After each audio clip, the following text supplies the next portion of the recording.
Next, her father makes a significant navigational error, veering down a profoundly enigmatic forested path. One can sense the ambiance shift immediately as the lane grows wild and time-worn. Chihiro glimpses a curious, moss-laden statue peeking through the trees, and you get an undeniable feeling that something odd is imminent. The way terminates at the entrance of a deeply unsettling passage that all but bellows keep out. Chihiro is thoroughly unnerved, yet her parents unwisely persuade her to investigate what they assume is a forgotten amusement park. They venture through the passageway and step out into a breathtakingly gorgeous sun-kissed meadow. Upon ascending a magnificent set of stone stairs, they find what appears to be an abandoned village road. But then, the most unbelievably enticing aroma of cooking food guides them to a single open eatery. The stall is overflowing with mountains of sumptuous food, yet there is not a soul in view. It is a wonderfully mysterious and alluring scene, but also profoundly disturbing.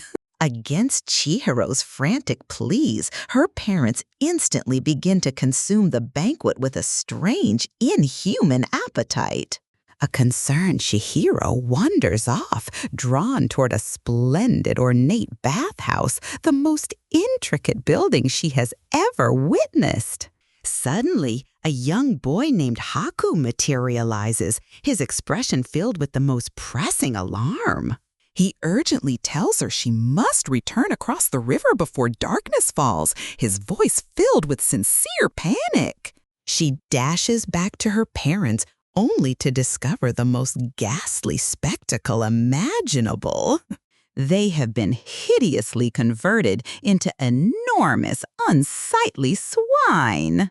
It is a truly crushing and unforeseen turn that alters everything in a moment. As dusk descends with alarming speed, peculiar shadowy figures begin to take shape all around the deserted town. She flees for her life back towards the waterway, but the once dry channel is now a tremendously wide and deep expanse of water. The realm is completely altered, confining her in this peculiar and menacing place. Then, to her utter dismay, she glances down to see her own form becoming alarmingly translucent. She is literally vanishing from existence, a genuinely chilling and memorable image. A colossal riverboat docks, disembarking a throng of beings who initially seem to be just floating paper masks. Just in the very nick of time, Haku discovers her again, a ray of hope in this frightening new reality. He clarifies she must consume sustenance from this realm or she will vanish entirely. He offers her a small, enchanted berry, and with a single bite, her form thankfully becomes substantial again. But then she finds herself magically rooted to the ground until he recites a small chant to release her. He conceals her from a strange bird with a woman's head, which he discloses is looking specifically for her. They hurry toward the glorious bathhouse, which Haku clarifies is their sole chance for survival. He discloses that, to endure, she must obtain employment, or the sorceress Yubaba will transform her into an animal. Their route is a long bridge swarming with the most incredible gods and spirits you have ever laid eyes on. Haku places an invisibility charm on her, but she must hold her breath for the whole crossing. You can perceive the absolute suspense as she attempts to stay hidden among the bathhouse's unusual patrons. She nearly succeeds, but a talking frog speaks to Haku, surprising her so much she inhales sharply. In a flash of brilliant magic, Haku quiets the frog by ensnaring it inside a floating bubble. Haku then provides her with the most vital instructions. Locate the boiler operator, Kamaji, and request work from him. He also shares with surprising familiarity that he has known her since she was very young. Chihiro must go down a dangerously steep, seemingly unending wooden staircase to reach the boiler room. There she uncovers the most astonishing spectacle, a six-armed man named Kamaji running a huge boiler with exceptional skill.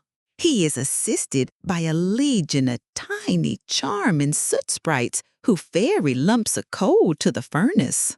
When she courageously assists a struggling soot sprite, Kamaji directs her to complete the task, displaying a minute spark of respect. A young woman named Lin shows up and is stunned to see a human, but Kamaji cleverly calls Chihiro his granddaughter to shield her. Lin consents to take Chihiro to Yubaba, but only after Kamaji tempts her with a savory roasted newt. They ride a series of elevators to the highest floor, passing even more peculiar guests like the enormous quiet radish spirit. She comes to Yubaba's penthouse, where a surly talking door knocker insults her before admitting her. The chamber beyond is wildly opulent and surreal, with 3 disembodied green heads bouncing about the floor. And there, situated behind a colossal desk, is Yubaba, a fearsome old sorceress with a comically large head and a malevolent disposition. Chihiro, trembling but determined, requests a job, but Yubaba merely scoffs at her and calls her a senseless, feeble little girl. The witch even employs magic to literally seal Chihiro's mouth closed, a truly intimidating show of force. But Chihiro's will is totally unbreakable, and she keeps mustering the courage to ask for employment. Her tenacity infuriates Yubaba, but their squabble is halted by the cries of Yubaba's giant baby, Bo. Yubaba faults Chihiro for awakening him, yet Chihiro still refuses to yield. At last, with immense exasperation, Yubaba gives in, sharing that she is bound by a primeval oath to give work to anyone who requests it. This is the most fantastic moment of victory for our young heroine. Yubaba materializes a magical contract which Chihiro must sign to finalize the agreement. But as she signs, Yubaba commits the most wicked act of sorcery conceivable. She magically plucks the characters of Chihiro's name right from the page, leaving just one remaining. Yubaba proclaims that Chihiro's name now belongs to her, a dreadful method of manipulation. From that point forward, she is to be called only Sen, her true identity almost completely gone. Haku appears to escort her, but he acts as if she is a total stranger, insisting she address him as Master Haku. The other employees are disgusted by her human scent, but Haku assigns her to work with Lin, who grudgingly accepts her.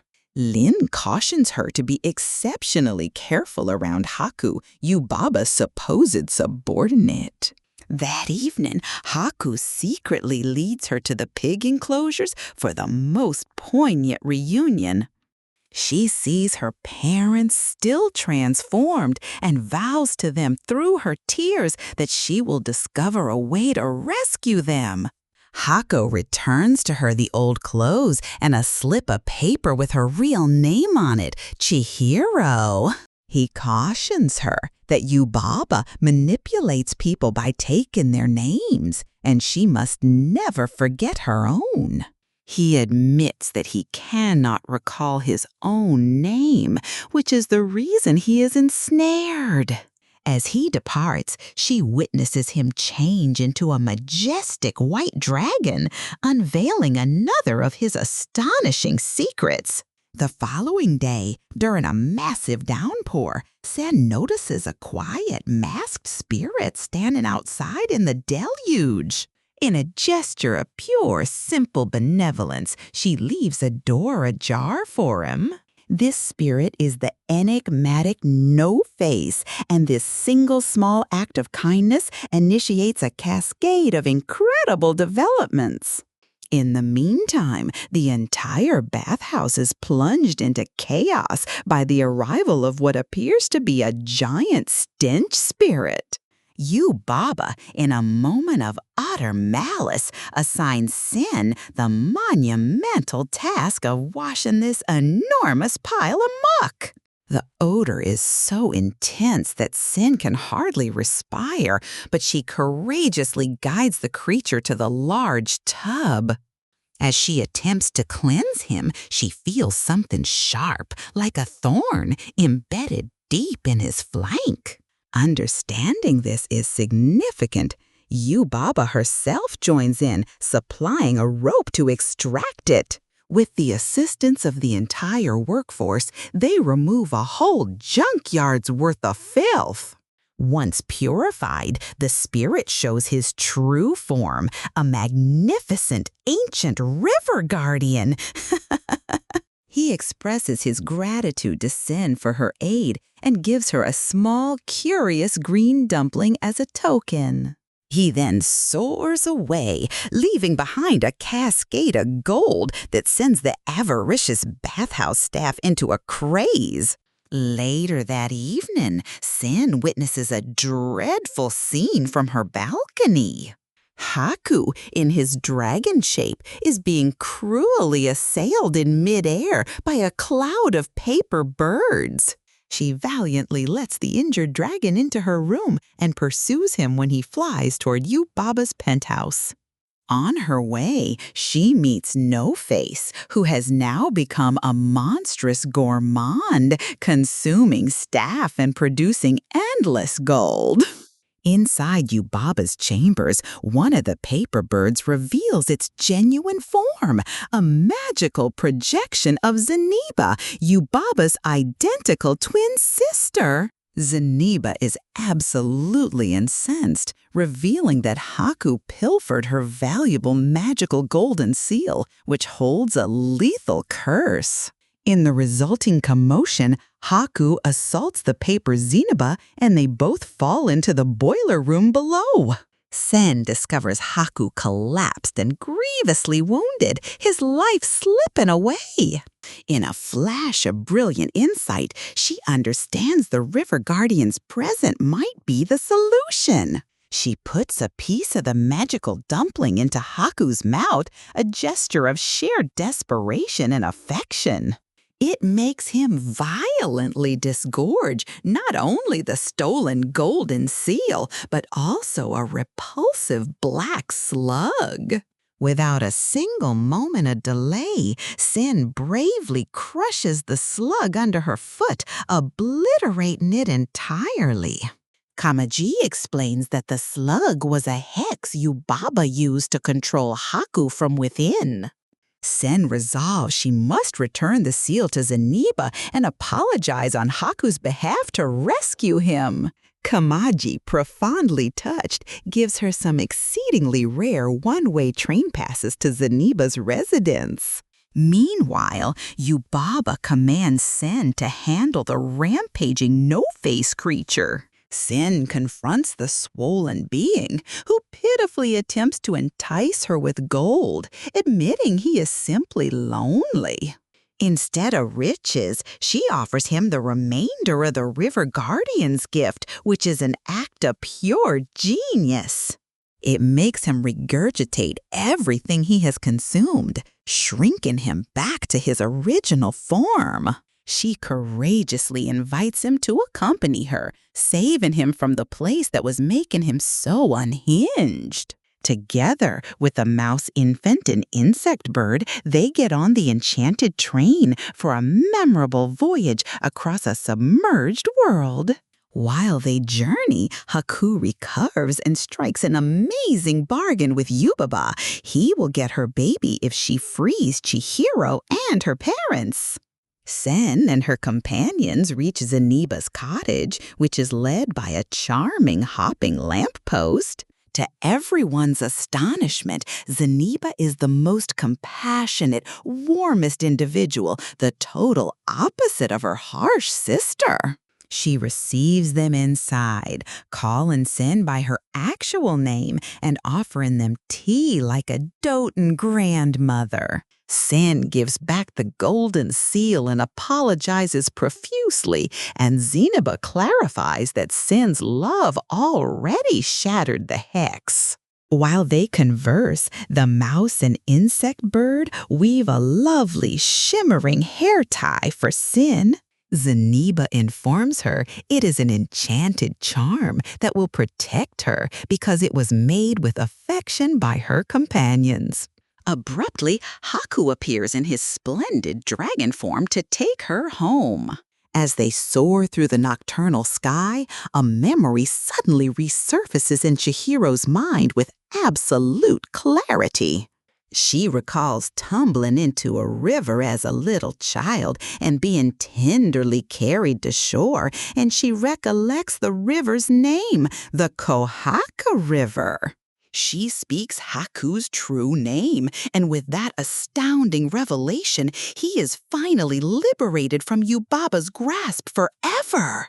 They go back to the bathhouse, where the baby, now returned to his genuine form, advocates for Sen. But Yubaba demands one final, daunting challenge for Chihiro to gain her liberty. She is shown a lineup of pigs and is informed she has one opportunity to pick out her parents from among them. With newfound insight and certainty, Chihiro observes them and proclaims that none of the swine are her mother and father. It is the most stunning, jaw-dropping moment, and she is entirely correct. She is entirely correct. Her contract promptly disintegrates to dust, and she is at last free to return home. She shares a genuinely moving and bittersweet farewell with Haku, who pledges they will cross paths again in the future.